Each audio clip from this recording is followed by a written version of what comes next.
Alright guys, Tom here and welcome to a new video, and today I'm bringing episode 1 of my new Q&A series. In yesterday's video I asked you to ask me questions for my Q&A series, so if you want to ask me a question for the next episode, do post in the comment section of this video a question about WWE and I'll try to answer about 3 questions every episode, and it's an opportunity for you to feature in my channel.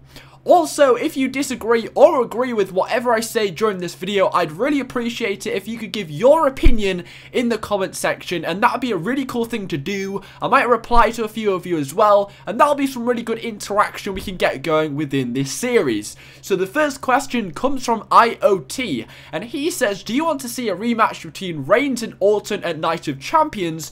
Or should Reigns go after Seth Rollins for what he did to Dean on Monday Night Raw?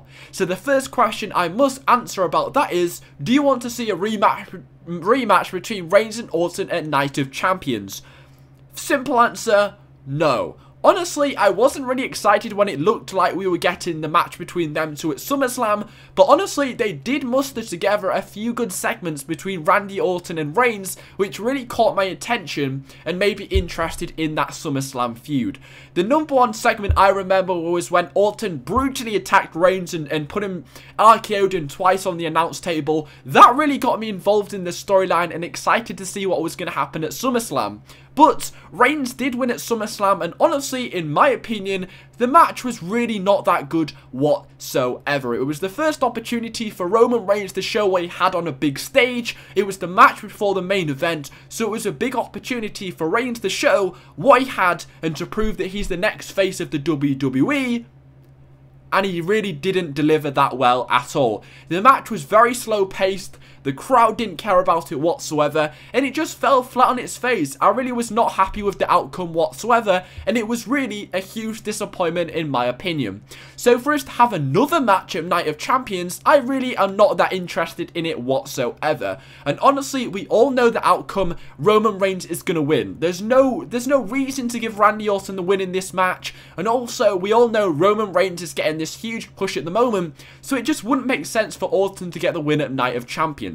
So it would be a very predictable match, and there's no reason for me to believe that the match would be any better than the one at SummerSlam.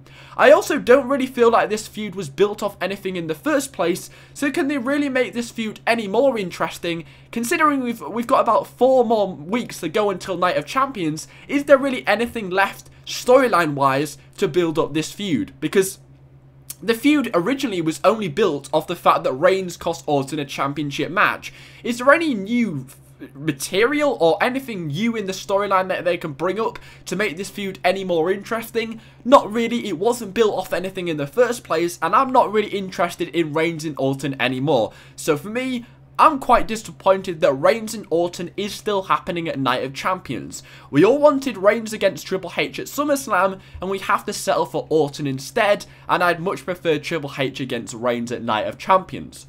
Then the next part of the question says, should Reigns go after Seth Rollins for what he did to Dean on Monday Night Raw? Now, to be honest, when Reigns and Rollins do clash, I do believe it will be for the championship. And I do believe when Reigns finally wins the WWE World Heavyweight Championship, Rollins will be cashing in on Roman Reigns. And that would be such an epic moment. Finally, Reigns and Rollins clashing after separating from the Shield. I mean, Reigns has completely ignored the fact that Rollins has broken away from the Shield. They really haven't had a match together or even looked at each other since Rollins turned on the Shield. And I think to re-energize that breakup between the Shield would be for when Reigns finally wins the championship, for Seth Rollins to cash in on Roman Reigns. That moment would be so freaking epic, and it would create one of the best feuds of the year if that was to happen. Now, I don't know when Roman Reigns is winning the championship, but what I do know is, I think I'm almost certain on this, when he does win, I do believe Rollins will be cashing in on him, and that will start the Roman Reigns versus Rollins feud finally. But I don't feel like Reigns and Rollins will clash until Roman Reigns wins the WWE World Heavyweight Championship. And that's just what I'm going to go out on saying. I don't believe it's going to happen. I think when Reigns and Rollins do clash, it will be for when Rollins does cash in. So that just suggests it will be happening within the next half year, which is good. but I don't feel like Reigns or Rollins will touch each other until Reigns gets a championship around his waist. The next question is, Triple H and Vince are debating the WrestleMania 31 main event. Triple H says Brock versus Reigns, whereas Vince says Brock versus Rock. My question is, who do you agree with and why? Now, I don't know how legitimate this thing is. I mean, it might be just something you've read off the internet. It's very bad just to believe everything you read off the dirt sheets because, honestly, a lot of it's made up and a lot of it really isn't fact whatsoever. But I'm just going to believe it and say I do believe Vince McMahon that he believes Brock versus Rock should be in the main event of WrestleMania 31. Now, there's two reasons why I would be disappointed in Brock versus Reigns at WrestleMania 31. The first thing is, I don't believe Roman Reigns really is that special to main event a WrestleMania 31. To be honest, I don't see him as the next face of the WWE. I don't feel like this guy has got anything special whatsoever. Some people do believe he does. I honestly don't think he does. And the other thing is, I don't feel like he's ready at the moment to main event WrestleMania 31. And I really would be disappointed if he was given that spot in the main event of WrestleMania 31. I also feel like if Reigns and Brock was going to happen at WrestleMania 31, the outcome of that match would be very predictable. There would be no way Brock Lesnar would defeat Roman Reigns in the main event of WrestleMania 31, considering the amount of push Roman Reigns is getting at the moment. There would be no way that they would risk giving a loss to Roman Reigns in a main event of a WrestleMania, considering the fact that they feel he is the next babyface, the top babyface of the company. And it would be too predictable. Way, way, way too predictable. And also, I would be disappointed if Brock was to lose to Roman Reigns. I mean, I don't feel like Roman Reigns deserves to beat Brock Lesnar, the guy that defeated the Streak and defeated John Cena. I just don't feel like he's the next top guy of the company. Also, Brock versus Rock would be a lot more unpredictable. There would be a lot more star power. The Rock would be returning to the WWE after 2 years. I think it would be a lot better. I think there'll be a lot more on the line, and I'd really be game for Brock versus The Rock. Brock versus Roman Reigns just doesn't sound like a main event caliber match to me. Brock versus Rock, we were promised it this year and we didn't get it. Brock versus Rock this year for WrestleMania 31 sounds like a top main event. You've got awesome star power, The Rock coming off some very successful movies, Brock defeating John Cena, Brock defeating The Undertaker's WrestleMania streak, and also The Rock has a win against John Cena. This would be a star-studded main event for WrestleMania 31. Very unpredictable, very memorable match. I'm sure it'd be very, very entertaining as well. A lot better in-ring work compared to Roman Reigns, in my opinion. I'd be so game for The Rock versus Brock. I wish that had happened, so I agree with Vince McMahon.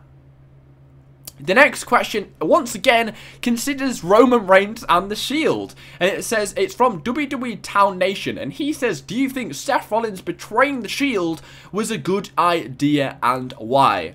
Simple answer is yes. Seth Rollins is doing a hell of a lot better than when he was with the Shield. Now, the problem with the Shield was, yes, they were around for about a year and a half, but as the months came to a close before they broke up, it was a bit same old, and you could tell there really wasn't a lot left. There wasn't a lot of life left in the Shield.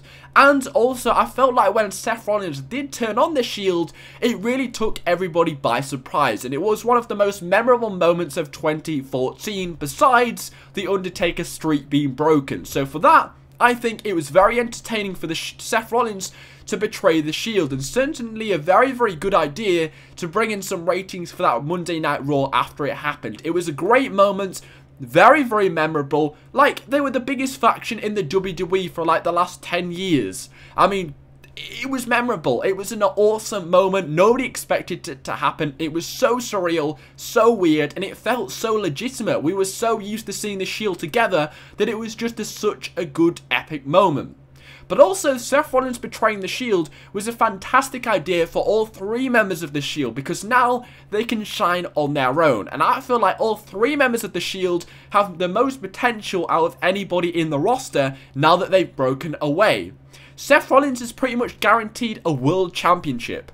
Dean Ambrose is one of the most over baby faces on the roster right now, and I can't remember the last time he had a bad match. He's so over right now. He's doing very, very well. His promos are great. His in-ring work is great. He is really, really doing well as a singles competitor. Seth Rollins is really over as a heel, maybe not over as Brock Lesnar or Stephanie McMahon, but he's doing very well. He's walking around with a briefcase, so he of course is doing very well. He has a lot of momentum as well at the moment with the win over Ambrose at SummerSlam, doing fantastic as well. And Roman Reigns is dubbed as the next babyface, the top babyface of the company, the next face of the company, the next John Cena. Obviously, he couldn't have done that whilst he was with the Shield. Now he's broken away since Seth Rollins betrayed the Shield. We really have top 3 stars with great potential, and it really is looking good for the ex-members of the Shield. Congratulations to the Shield because they are looking really, really good at the moment ever since they broke away. And I'm really, really excited for what the future holds. And honestly, the feuds we've got since Seth Rollins betrayed the Shield have been really, really good as well. Because we've had a great Seth Rollins versus Dean Ambrose feud, which could last for years to come. That was absolutely freaking awesome. I'm not sure if they're going to have one more match at Night of Champions or their last match was on Raw. But I'm sure that they can bring that feud up whenever they want. It was a great feud. It still is a great feud. 2 amazing, amazing matches. Some great segments. So obviously Seth Rollins betraying the Shield was a good idea because it created some very good feuds between Dean Ambrose and Seth Rollins. We're also almost guaranteed a Rollins versus Roman Reigns match later down the line. So that was a good idea because obviously that's going to be a very good feud as well. So yes, it was a fantastic idea for the Shield to break away and Seth Rollins to betray them. I honestly think it was one of the best ideas of 2014. Thanks for watching, guys. That has been a fantastic Q&A. Take care. Ask me questions. Follow me on Twitter as well. Spike your hair.